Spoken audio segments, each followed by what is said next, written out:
What are we learning about? We are learning about the great, dramatic interaction between Yehuda and Yosef. And basically the story is this: Yosef is sitting on the throne in Egypt, and Yehuda comes to confront him because he says, you know, you've taken my brother Binyamin and you had no right to do so, and it's all trumped up charges and it's unacceptable. And what was interesting to us is how the Zohar associates this interaction, this confrontation between Yehuda and Yosef to the principle of that when we daven, we're supposed to put Geula close to Tefillah, which basically means that when you're about to start the Amidah, you're supposed to say the bracha, Go al Yisrael, as close as possible to the beginning of the Amidah. So we wanted to understand what it is.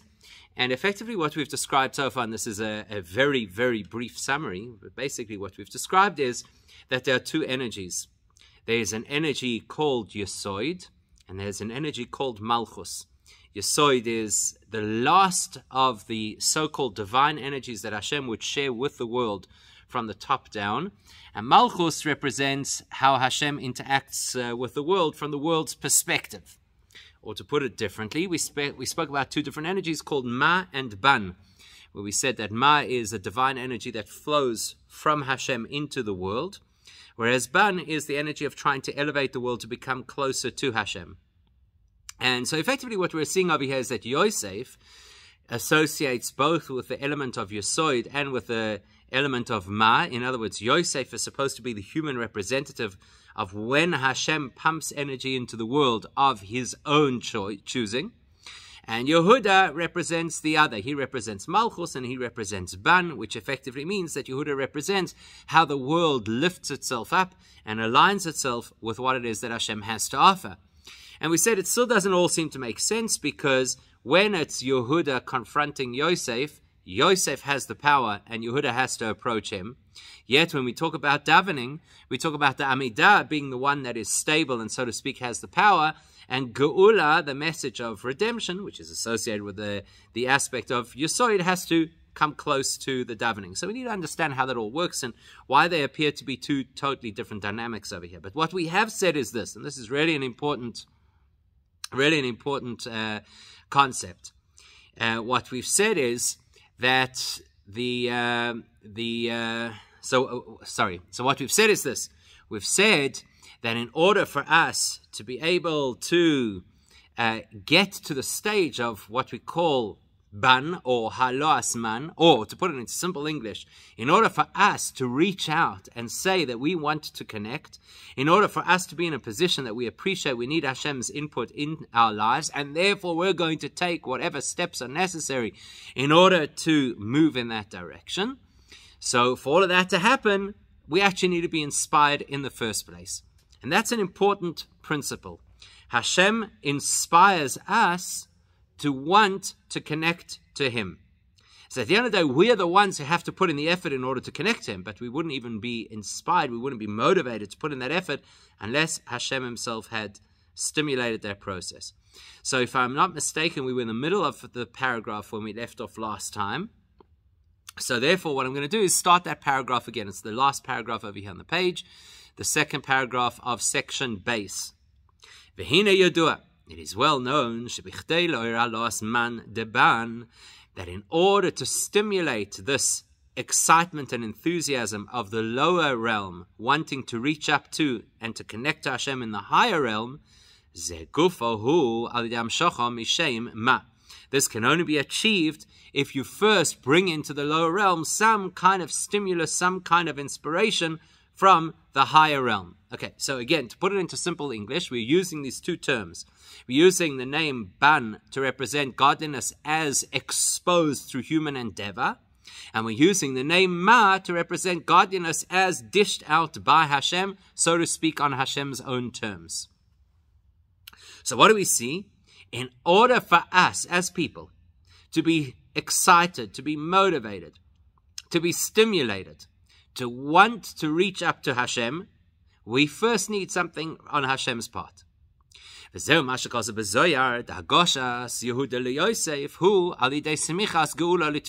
would help us to make some sense of the fact that the Zohar says in order to get to the point that Yosef is approached by Yehuda, in other words, that Yehuda makes that initial step, Yehuda again representing us. Yehuda is more in sync with our reality, where we have to climb the rungs of the ladder of connection to Hashem. And Yosef representing somebody who is already in touch with Hashem's reality, and therefore has the power to dispense. In his case, he's dispensing food, but it allegorically represents dispensing divine inspiration. So in order for us to be able to climb that ladder, in order for Yehuda to approach Yosef, you first have to have Geula approaching davening, which means we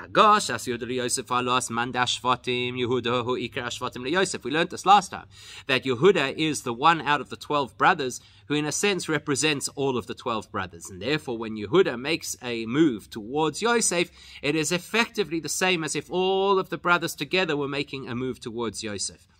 Why do they move towards Yosef? Why is Yehuda petitioning Yosef? So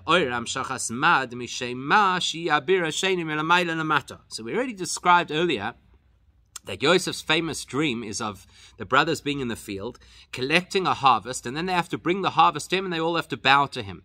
And we explained that what that means is that there are two phases of what a Jewish person is supposed to do in this world. The first phase is we're supposed to take all the bits and pieces of this world, represented by the stalks of wheat, and bundle them all together, meaning to say to give them a cohesive sense of value. So we got to take the world and elevate the world to be connected to Hashem.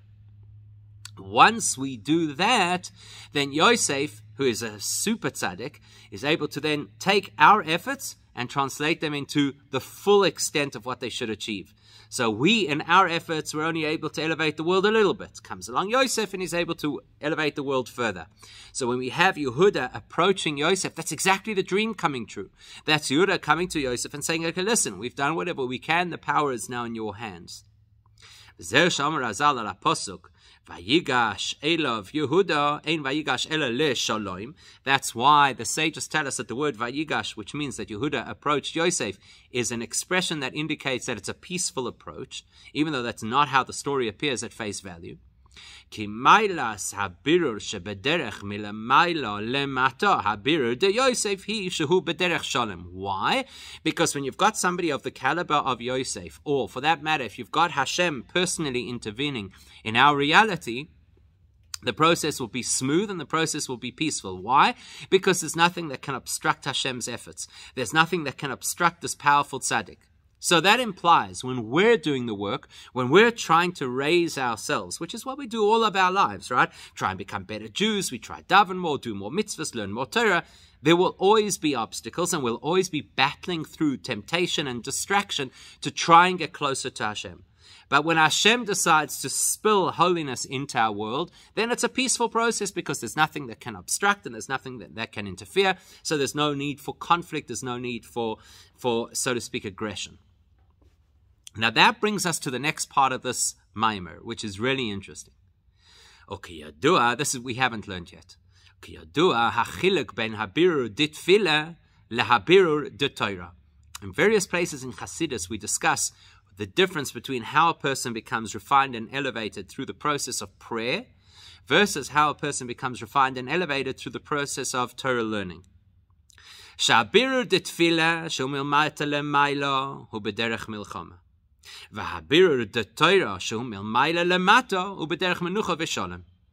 When a person tries to approach Hashem, get closer to Hashem through davening, that is always a difficult process, and you don't have to stretch your imagination to understand this, because we all know that to try and focus during davening is difficult.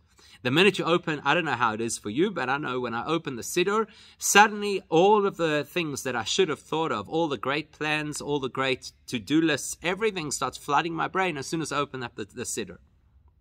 And then, of course, what happens? You focus your mind and you concentrate for a line of two, and then the next wave of thoughts come, or the person next to you starts to talk, or there's a commotion outside, or whatever the case is. So the question is, how does a person battle through the experience of davening?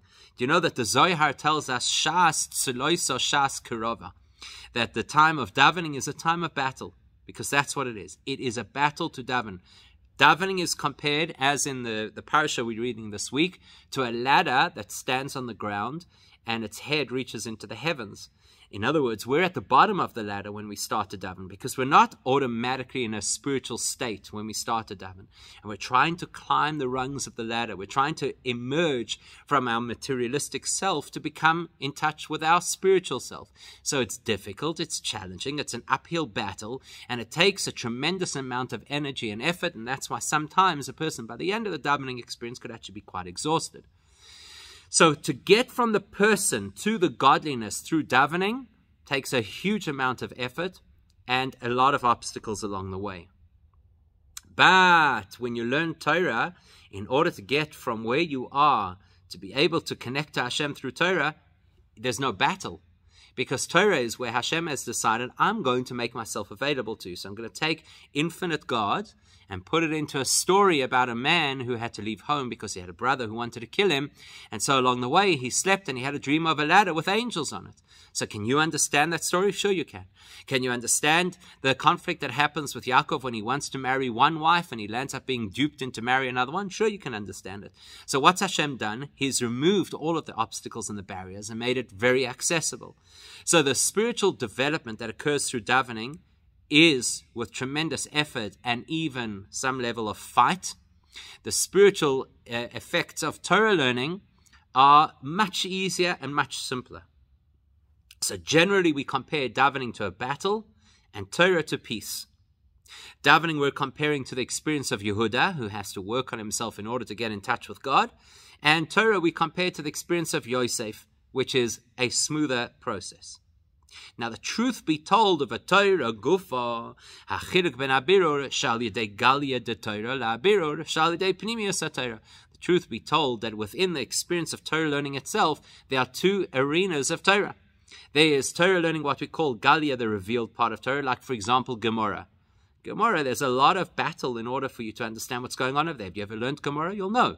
You'll know that there's questions and answers and back and forth and proofs and counterproofs, and you're not really sure at any point where exactly it's going. So even though Torah generically is Hashem presenting himself to us, in a lot of Torah, you actually still have to wade your way through a whole string of different arguments before you get to any kind of clarity.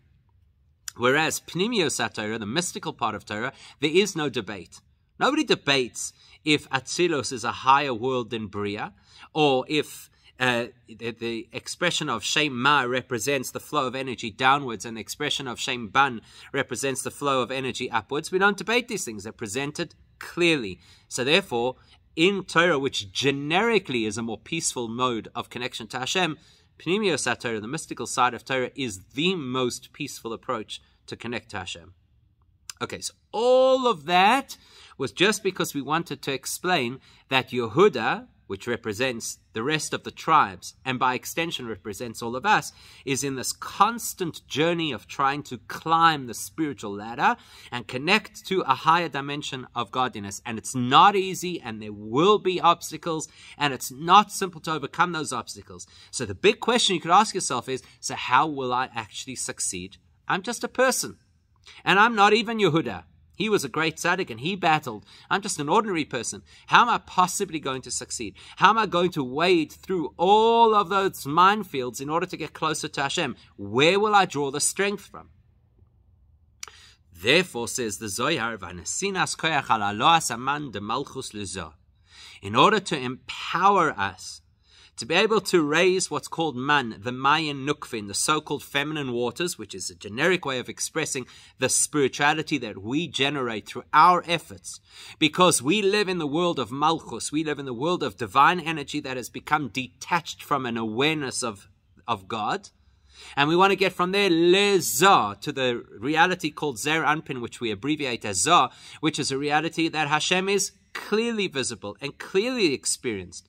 Now that movement of us towards Hashem, that movement to try and create that awareness for ourselves, is all represented in the story as Hagoshas Yehuda le Yosef.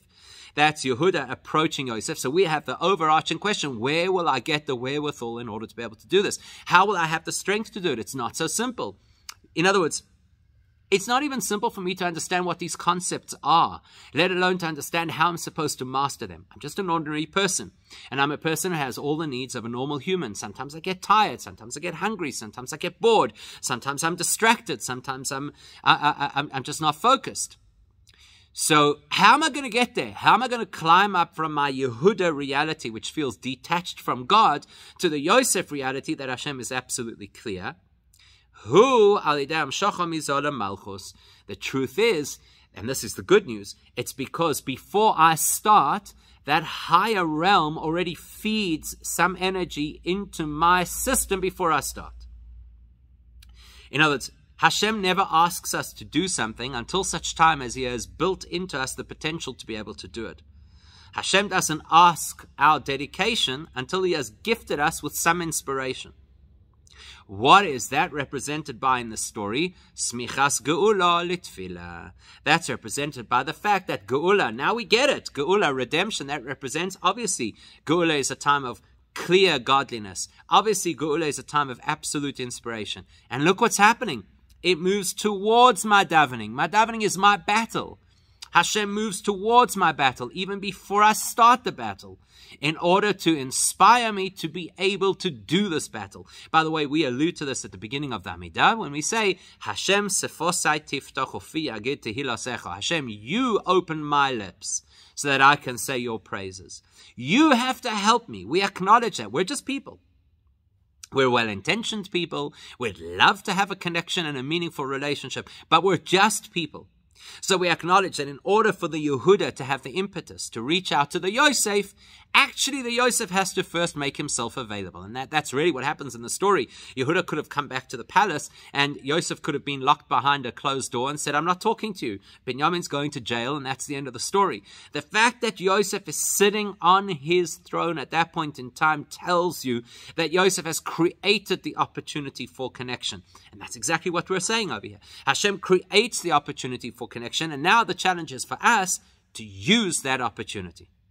So if we had to take the story of Yehuda and Yosef, it is the story of the ordinary Jewish person who wishes to have a relationship with Hashem which is similar to the great tzaddik represented by Yosef, doesn't quite know where to start, but figures they'll start anyway because we trust that Hashem has already embedded somewhere inside of us whatever tools we're going to need to be able to do this.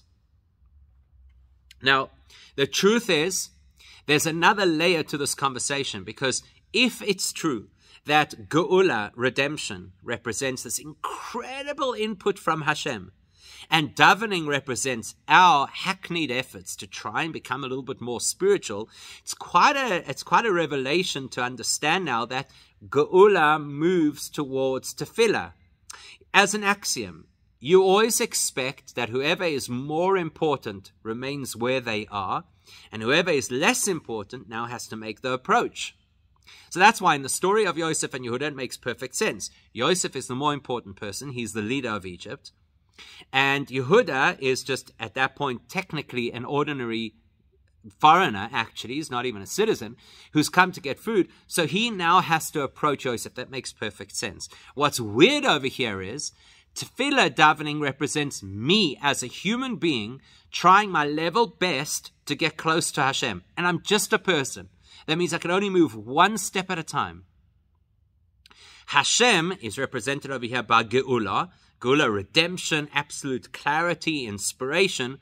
You would expect that I have to move towards Geula.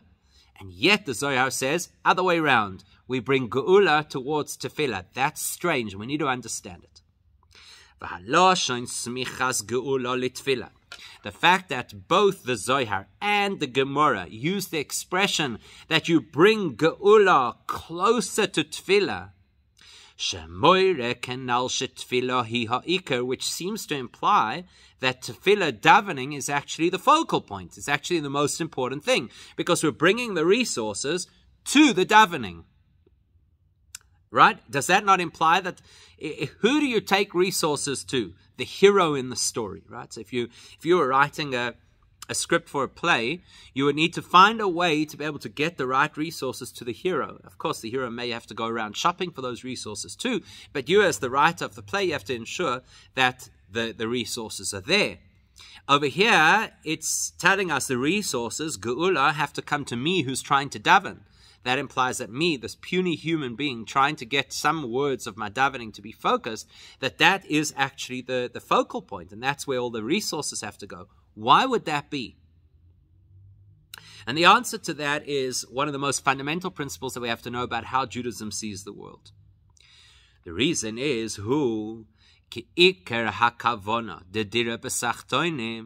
because the real intention of Hashem's plan, which was to have a home in the lowest realms,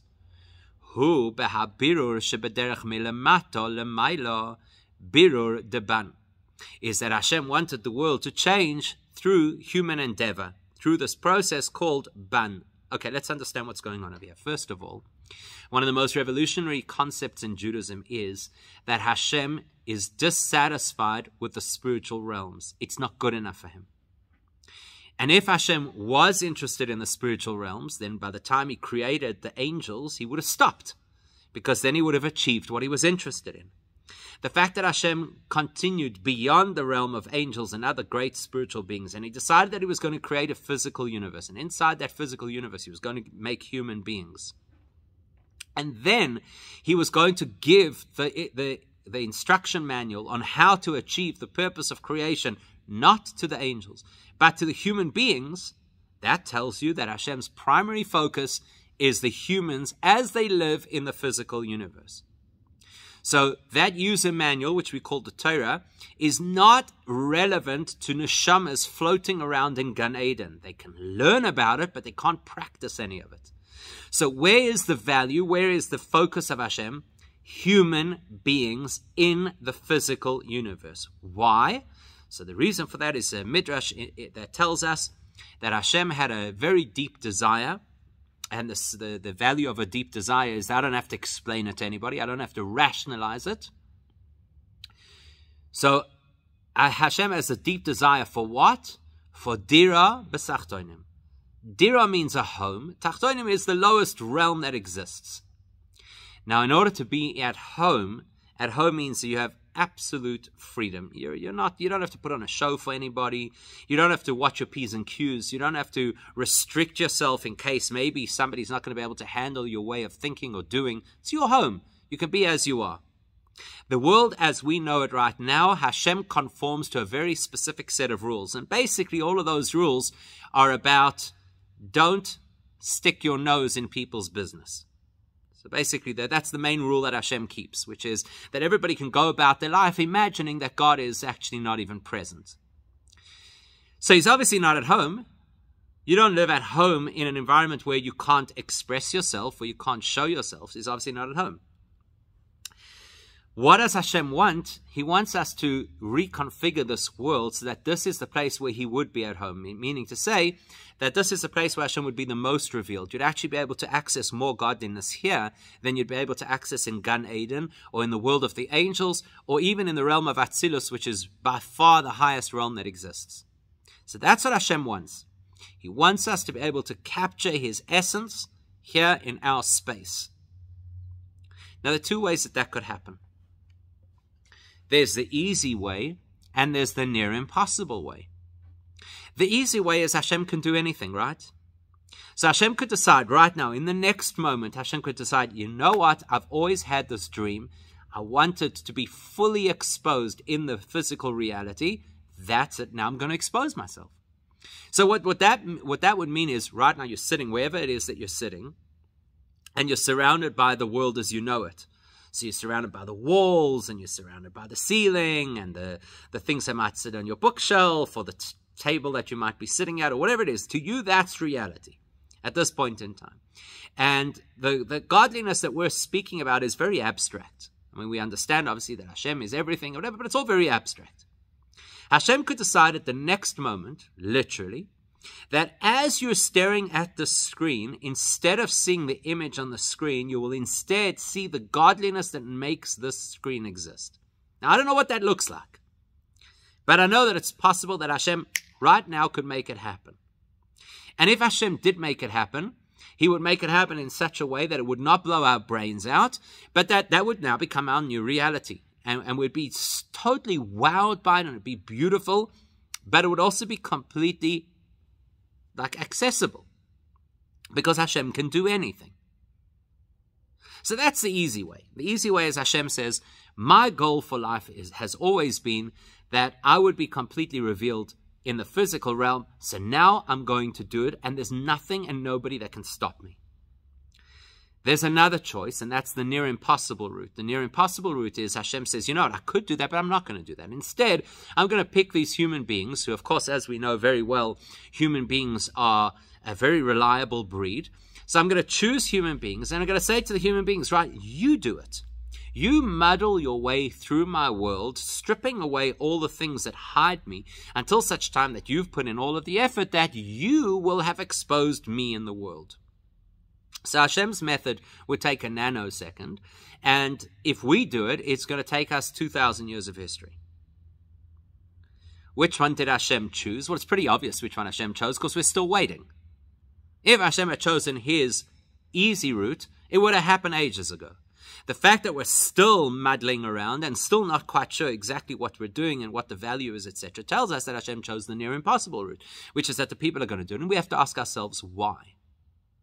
And the reason for that is because if Hashem's goal is to make himself at home in the lowest realm, that only really works if it is achieved by the lowest realm. And he'll explain why now. Let's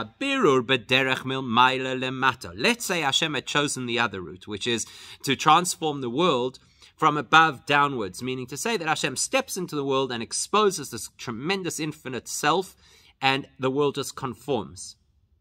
That's what we would call birur dema. We would call that a refining of the world using the particular type of divine energy represented by the name Ma, which, as we've already explained, is from above to below. So you know what would be lacking? It would be the most perfect revelation, but it would have nothing to do with us. It wouldn't actually relate to us. It works like this. A parent has a similar dilemma to what Hashem has, so to speak, in the creation. Can you do everything for your child? Of course you can. And some parents do. So you can make your child's lunch for school. You could help your child get dressed in the morning. You could do their homework for them. You can suggest to them which friends they should play with. It's a very smooth life because you're guaranteed that your child will always have their homework done and they'll always have social arrangements. The problem is that your child will never learn the skill of planning for tomorrow, that there's such a thing as, I need to do something today in order that I should have what I need tomorrow. And they'll never learn the difficulty of forging your own personal relationships. And they'll never learn most of what a human being needs in order to function in this world. So, if your goal is a nice, easy life, go ahead. If your goal is a child who grows up to be able to stand on their own 2 feet, step back. So it's a similar concept. Hashem at any time could say, I am now going to superimpose complete divinity onto the reality of the world, and it will work. The only thing is that the people in the world won't shift. They won't grow. They won't develop. They'll just be now living in a superimposed reality of holiness, which is great for me and useless for them. So what does Hashem really want? Hashem doesn't want to do the work for us and drown us in holiness. He wants us to battle along so that every victory, even though it will be a much smaller victory, will be a real victory. He wants us to have ownership of our own spiritual journey. So how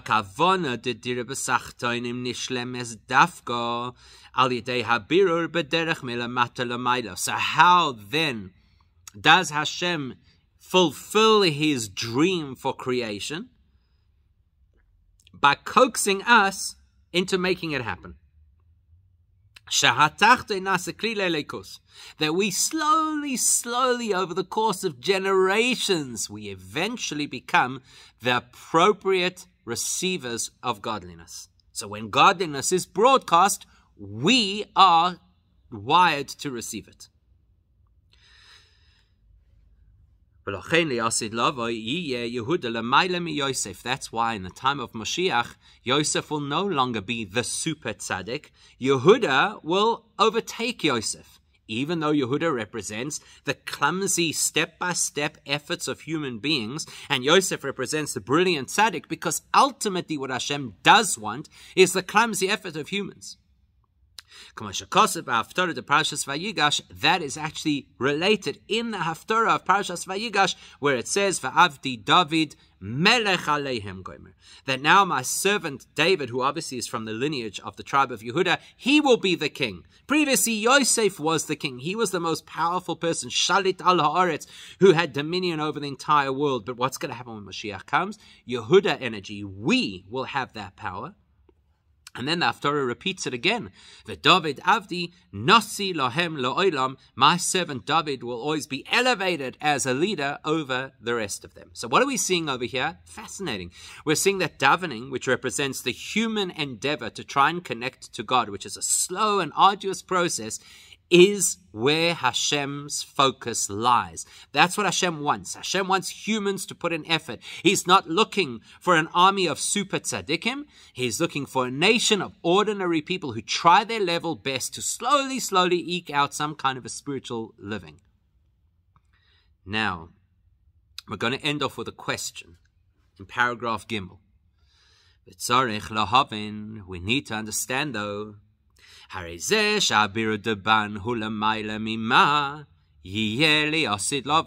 we've explained over here is beautiful. We've explained the edge, the advantage of human endeavor over divine inspiration. But we'll only see that in the Messianic age. Right now, in the world that we live in right now, we recognize that godly input in the form of miracles or inspiration or great tzaddikim is far better than our efforts. That's our reality right now. Maybe one day it will reverse in the time of Mashiach, and then you'll see what our efforts were worth. But right now, in the world that we live in right now, we look for inspiration. We crave the divine input. We appreciate the greatness of a tzaddik. So how do we square that with the Gemara telling us that when we daven, we have to bring Geula, which is a representation of Hashem's input, closer to davening, which is our input, which implies that our davening is especially great? I thought that only happens when Mashiach comes. I thought it's only in the Messianic age that we get to recognize the beauty and greatness of our efforts. Why is the halacha already applicable now? Why are we already chasing the value of davening now? That's question number one. Question number two, v'gam tzarich lahavin.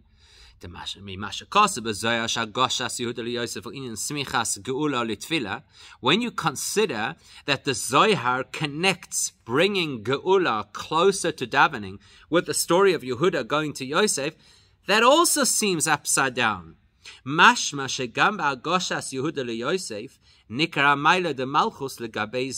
way the Zohar is reading that story, you see, at face value, you read that story, Yosef has the power, and Yehuda has to approach the source of the power. But the Zohar is describing that in this, you've got this idea of Geula coming close to Tefillah. In other words, you're implying that somehow Yehuda has the power. Now, we need to understand what that means. So these are two questions. They may not be so clear at this point, but suffice it to say that in the next segment, which please God we'll do next week, we're going to say so far we've only discussed Torah versus davening. There's another very important component we have to consider, and that is the value of deed, of the actual performance of mitzvahs, because that must play a role in all of this, and it will help us to contextualize the dynamics of these two stories. Hashem's input, human input. Yehuda, Yosef. Davening and inspiration, or even greater than inspiration, Geula, redemption. So that's, please God, what we'll do next time.